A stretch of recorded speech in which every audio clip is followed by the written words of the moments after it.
এই প্রচণ্ড গরমে ভারী আর ঝাল খাবার খেতে একদমই ভালো লাগে না, তাই আজ নিয়ে এসেছি শসা দিয়ে পাবদা মাছের দারুণ মজার একটা হালকা ঝোলের রেসিপি। খুব সহজে কম মশলায় তৈরি এই রেসিপিটা খেতে এতটাই মজা লাগবে যে কথা দিচ্ছি একবার বানালে বারবার বানাতে ইচ্ছে করবে। আমি এখানে একটি বড় সাইজের শসা আর একটি মিডিয়াম সাইজের শসা খোসা ছাড়িয়ে এই যে এভাবে টুকরো করে কেটে নিয়েছি, একটু লম্বাটে করে কেটে নিয়েছি। শসাগুলো খুব ভালোভাবে ধুয়ে পরিষ্কার করে নিয়েছিলাম। এবার চুলায় একটা তাওয়া বসিয়ে এর মধ্যে পাবদা মাছগুলো দিয়ে ভেজে নিচ্ছে। এই পাবদা মাছের মধ্যে সামান্য একটু লবণ, হলুদ আর মরিচের গুঁড়া মাখিয়ে নিয়ে তারপর এই যে মাছগুলোকে এপিট ওপিট করে ভেজে নিচ্ছে। মাছগুলো ভাজা হয়ে গিয়েছে আর সেটা নামিয়ে রেখে এই চুলার মধ্যে বসিয়ে দিলাম আরও একটি প্যান। এই প্যানটাকেও গরম করে নিয়েছি আর এই গরম প্যানের মধ্যে দিয়ে দিচ্ছি ভেজে রেখেছিলাম যে মাছ, সেই মাছ ভাজার অবশিষ্ট তেলটুকু আমি দিয়ে দিয়েছি। এই মাছ ভাজার অবশিষ্ট তেলের দিয়েই আমি রান্নাটা সেরে ফেলবো আর এখানে তেল যোগ করব না। এবার এই তেলটাও গরম হয়ে এসেছে, এখানে আমি দিয়ে দিচ্ছি পেঁয়াজ আর টমেটো কুচি। আমি এখানে হাফ কাপ পরিমাণ পেঁয়াজ কুচি আর একটি বড় সাইজের পাকা টমেটো ছোট ছোট কিউব করে কেটে নিয়েছিলাম, সেগুলো দিয়ে দিলাম। আমার ভিডিওটা যারা দেখতেছেন প্লিজ আমার ভিডিওতে একটা লাইক দিয়ে দিবেন আর আমার চ্যানেলটি সাবস্ক্রাইব করে পাশে থাকা বেল বাটনটি অন করে রাখবেন। এতে করে যখন আমি নতুন কোনো ভিডিও আপলোড করব তখন সাথে সাথে আপনার ওখানে নোটিফিকেশন পৌঁছে যাবে। এই পেঁয়াজ আর টমেটোর জন্য খুব দ্রুত নরম হয়ে আসে, সেই জন্য এখানে স্বাদ অনুযায়ী লবণ দিয়ে নাড়াচাড়া করে মিশিয়ে নিচ্ছি। লবণটা যদি আগে থেকেই দিয়ে দেন তাহলে কিন্তু পেঁয়াজ আর টমেটোটা খুব দ্রুত নরম হয়ে যাবে।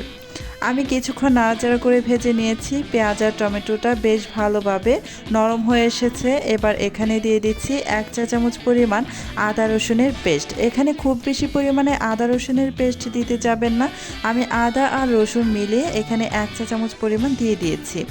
আদা রসুনটা দেওয়ার পর নাড়াচাড়া করে কিছুক্ষণ ভেজে নিচ্ছি, এতে করে আদা রসুন থেকে কাঁচা গন্ধটা চলে যাবে। কিছুক্ষণ ভেজে নিয়েছি। এবার এখানে আমি বাকি গুঁড়া মশলাগুলো অ্যাড করব। প্রথমে দিয়ে দিলাম হলুদের গুঁড়া হাফ চা চামচ, মরিচের গুঁড়া হাফ চা চামচ আর ধনিয়ার গুঁড়া দিয়ে দিব এখন হাফ চা চামচ পরিমাণ, দিয়ে দিব জিরার গুঁড়া হাফ চা চামচ পরিমাণ। এই হচ্ছে মশলা। এবার এখানে সামান্য একটু পানি দিয়ে দিচ্ছি যেন মশলাটা পুড়ে না যায়, খুব ভালোভাবে যেন কষাতে পারি। খুব বেশি পরিমাণে পানি দেওয়া যাবে না, সামান্য একটু পানি দিয়ে নাড়াচাড়া করে ভালোভাবে মশলাগুলো মিশিয়ে নিতে হবে। এই যে ভালো করে মিশিয়ে নিয়েছি, এবার ঢাকনা দিয়ে ঢেকে এই মশলাটাকে খুব ভালোভাবে কষিয়ে নিব। চুলার আঁচ একদমই লো টু মিডিয়ামে রেখে এই যে কিছুক্ষণ আমি কষিয়ে নিয়েছি। চুলার আঁচ একদম লো টু মিডিয়ামে রেখে মশলাটা ভালোভাবে কষিয়ে নিয়ে এখানে আমি দিয়ে দিচ্ছি আগে থেকেই কেটে ধুয়ে পরিষ্কার করে রাখা শসাগুলো দেওয়ার পর নাড়াচাড়া করে ভালোভাবে মশলার সাথে মিশিয়ে নিচ্ছি। এখানে কিন্তু এখন আর পানি ব্যবহার করব না, এই শসাটা ভালোভাবে নেড়ে চেড়ে ঢাকনা দিয়ে ঢেকে ভালো করে কষিয়ে নিব। এই শসা থেকে সামান্য একটু পানি বের হবে আর সেই পানিতেই খুব ভালোভাবে কষানো হয়ে যাবে। আমি বেশ কিছুক্ষণ সময় ধরে এই শসাগুলোকে কষিয়ে নিয়েছি। খুব ভালোভাবে কষাতে হবে যেন প্রায় 80% মতো এই কষানোর মাধ্যমেই শসাটা সিদ্ধ হয়ে আসে। এই যে 80% সিদ্ধ হয়ে গেলে তারপর এখানে আমি ভেজে রাখা পাবদা মাছগুলো দিয়ে দিলাম আর এখানে টসটসে গরম পানি দিয়ে দিচ্ছি। আমি আমার পছন্দ মতো এখানে দিয়ে দিচ্ছি, আমি যেমনটা ঝোল রাখতে পছন্দ করব সেই অনুযায়ী দিয়ে দিচ্ছি। আপনারা আপনাদের পছন্দ অনুযায়ী এখানে ঝোলের পরিমাণটা বাড়িয়ে বা কমিয়ে দিতে পারেন, তবে আমি যতটুকু দিয়েছি এর থেকে বেশি দিলে কিন্তু এটা একটু বেশি পানসে লাগবে।